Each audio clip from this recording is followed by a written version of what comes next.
Assalamualaikum warahmatullahi wabarakatuh. Apa kabar hari ini anak-anak? Alhamdulillah, mudah-mudahan semua kita dalam lindungannya dan kita tetap semangat untuk belajar.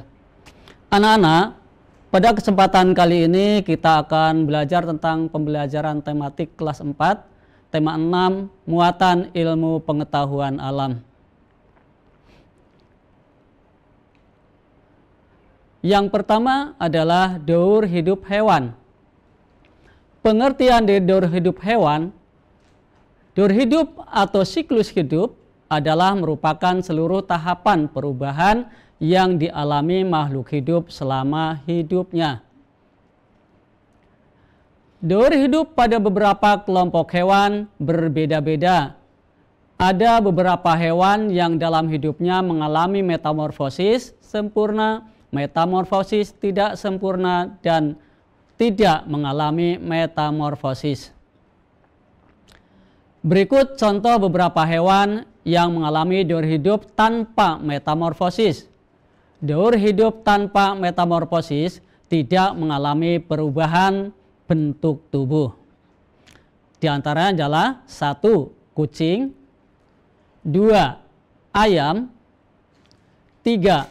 Bebek, 4. Ikan, 5. Kadal, 6. Kambing, 7. Burung, dan lain-lain. Pertama, daur hidup kucing. Kucing berkembang biak dengan melahirkan anaknya. Setelah beberapa waktu, anak kucing akan tumbuh menjadi kucing muda. Kucing muda akan tumbuh menjadi kucing dewasa. Kucing muda dan kucing dewasa mempunyai bentuk tubuh yang sama, tetapi ukurannya berbeda. Contoh daur hidup kucing. Anak-anak perhatikan, di sini ada 3 gambar kucing. Di antara adalah kucing dewasa, kemudian anak kucing, dan kucing muda. Selanjutnya daur hidup ayam. Ayam berkembang biak dengan bertelur. Zigot hewan bertelur, zigot hewan yang bertelur akan tumbuh dan berkembang di dalam tubuh ayam betina hingga dibungkus oleh cangkang keras. Selanjutnya telur ayam akan dikeluarkan dari tubuh ayam betina dan dierami. Setelah kurang lebih 21 hari, telur akan menetas menjadi anak ayam. Anak ayam ini akan tumbuh menjadi ayam muda. Setelah beberapa waktu, ayam muda akan tumbuh menjadi ayam dewasa. Ayam muda dan ayam dewasa mempunyai bentuk tubuh yang sama tetapi ukurannya berbeda.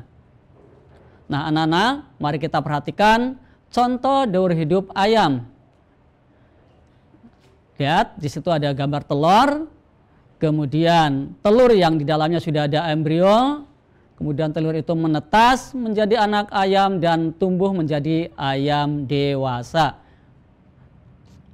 Selanjutnya itu daur hidup kelinci. Kelinci berkembang biak dengan melahirkan. Induk kelinci melahirkan beberapa anak kelinci. Setelah beberapa waktu, anak kelinci akan tumbuh menjadi kelinci muda. Kelinci muda akan tumbuh menjadi kelinci dewasa. Sejak lahir sampai dewasa, tubuh anak kelinci tidak mengalami perubahan bentuk. Hanya ukuran tubuhnya saja yang bertambah besar.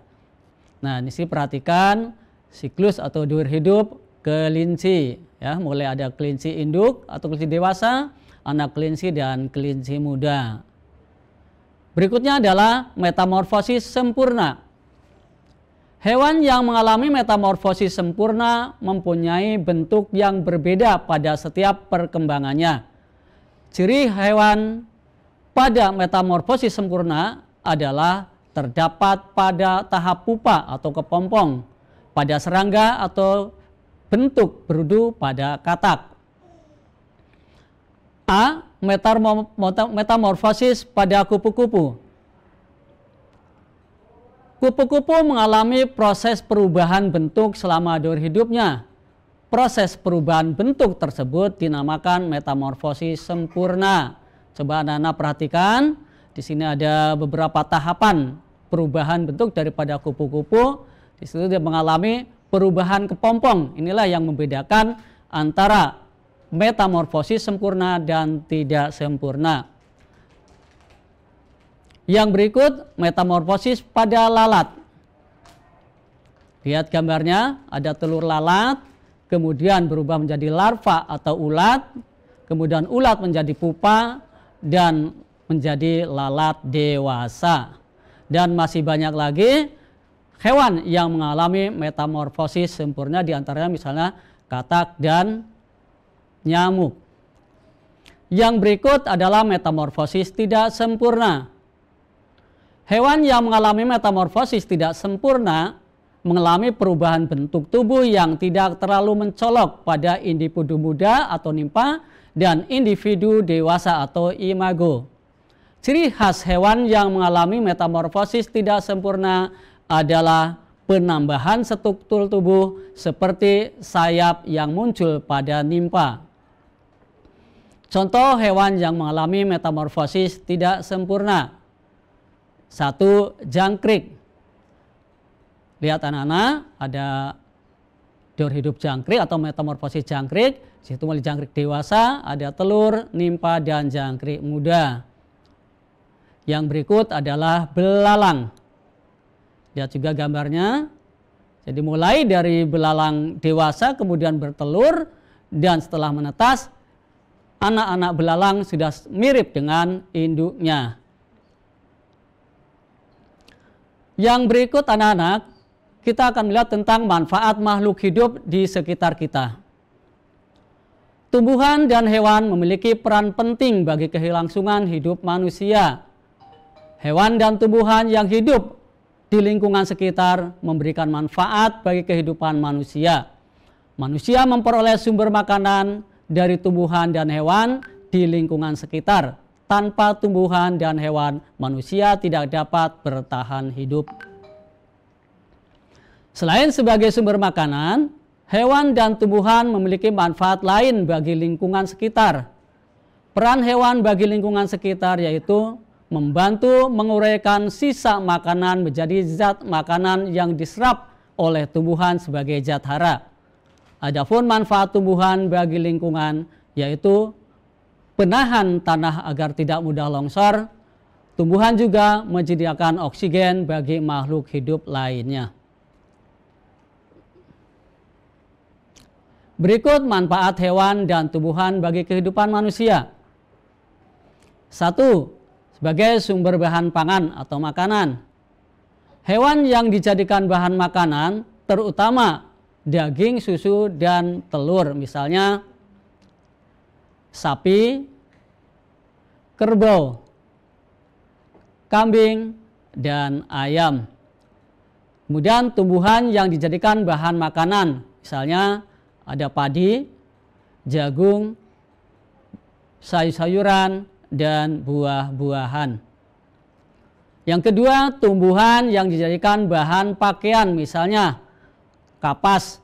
Nah, kapas ini dipintal menjadi benang, kemudian ditenun menjadi kain sehingga menjadi pakaian yang seperti kita pakai.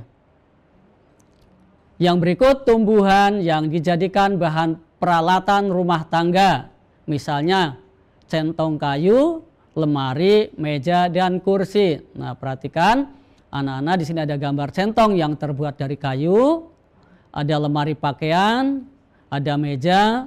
Di sini ada meja dan kursi yang semuanya adalah berbahan dari tumbuhan atau kayu.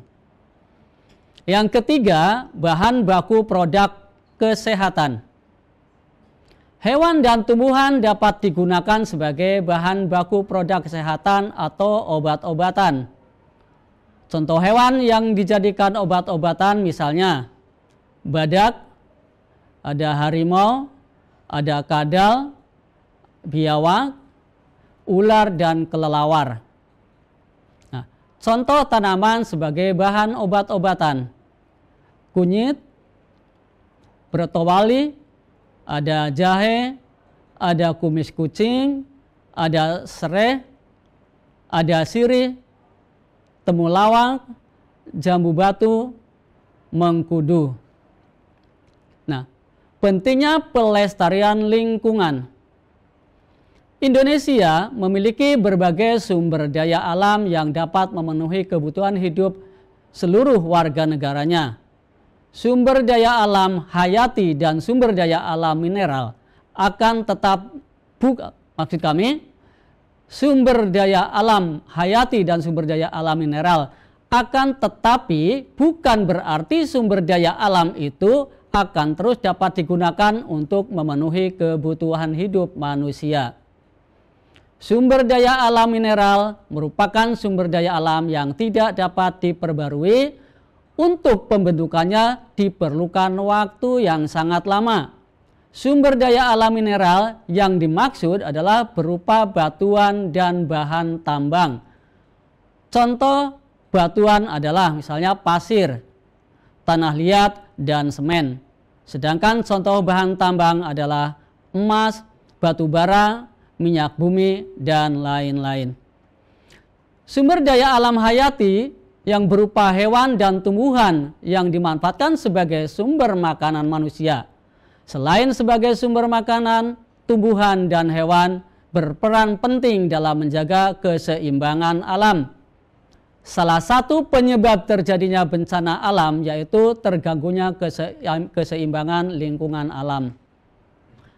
Alam dan sumber daya alam memang harus dijaga agar lestari. Jika alam rusak, manusia dan makhluk hidup lainnya akan kehilangan tempat tinggal dan sumber kehidupan. Oleh karenanya, manusia harus berusaha menjaganya. Salah satunya dengan mengampanyekan usaha sederhana memelihara lingkungan melalui poster. Nah, coba anak-anak perhatikan, berikut adalah contoh poster pelestarian lingkungan. Di sini ada poster tentang kelestarian lingkungan. Ya, hijaukan kembali untuk masa depan bumi kita. Ada juga, ayo kurangi penggunaan plastik. Ada juga, mari menanam pohon. Inilah ajakan-ajakan untuk kita senantiasa memelihara dan melestarikan lingkungan. Selanjutnya, upaya pelestarian makhluk hidup. Indonesia kaya akan keberagaman makhluk hidup yang bermanfaat sebagai penyeimbang lingkungan. Keragaman tersebut harus dijaga dan dilestarikan keberadaannya agar senantiasa memperoleh manfaatnya. Jika tidak dijaga dan dilestarikan akan menimbulkan kepunahan. Beberapa faktor penyebab kepunahan atau kelangkaan hewan dan tumbuhan. Lihat anak-anak, sini adalah faktor-faktor yang menjadi penyebab kepunahan hewan. Yang pertama, habitat yang dirusak manusia seperti dibakar atau ditebang pohonnya. Yang kedua, sering diburu atau dijadikan peliharaan, dijual, dijadikan hiasan atau untuk obat. Yang ketiga, membutuhkan waktu yang lama untuk berkembang biak. Dan yang keempat, sulit beradaptasi dengan perubahan alam. Selanjutnya adalah penyebab kepunahan tumbuhan. 1. Terkena hama seperti wereng, belalang, dan tikus. Hama-hama ini adalah dapat merusak tumbuhan atau tanaman. Yang kedua, dimanfaatkan secara terus-menerus. Yang ketiga, sulit untuk berkembang biak. Yang keempat, kekeringan menjadi penyebab tumbuhan tidak berkembang dengan baik. Berikut upaya yang dapat dilakukan untuk pelestarian makhluk hidup. Yang pertama adalah penegakan hukum terhadap para pemburu hewan. Saya ulang, yang pertama adalah penegakan hukum terhadap para pemburu hewan langka dan penebangan hutan. Yang kedua, penangkaran dan pembudidayaan hewan dan tumbuhan langka. 3. Pelestarian secara in situ dan ex situ. Nah, anak-anak, tujuan daripada pelestarian hewan dan tumbuhan adalah 1, yaitu untuk menjaga keseimbangan ekosistem agar kehidupan di muka bumi tetap berjalan dengan baik. Yang kedua, melestarikan keanekaragaman hayati yang bermanfaat bagi ilmu pengetahuan dan masyarakat. Yang ketiga, memenuhi kebutuhan masyarakat, misalnya untuk bahan bangunan, makanan, dan obat-obatan. Yang keempat, menciptakan lingkungan yang nyaman dan mengurangi pencemaran udara dengan adanya berbagai jenis pohon. 5. Dapat dimanfaatkan sebagai tempat hiburan dengan membuat taman rekreasi atau kebun binatang. Nah, anak-anak, demikianlah pembelajaran IPA pada pagi hari ini. Mudah-mudahan bisa bermanfaat buat kita semua dan kita tetap semangat belajar. Sekian, terima kasih. Wassalamualaikum warahmatullahi wabarakatuh.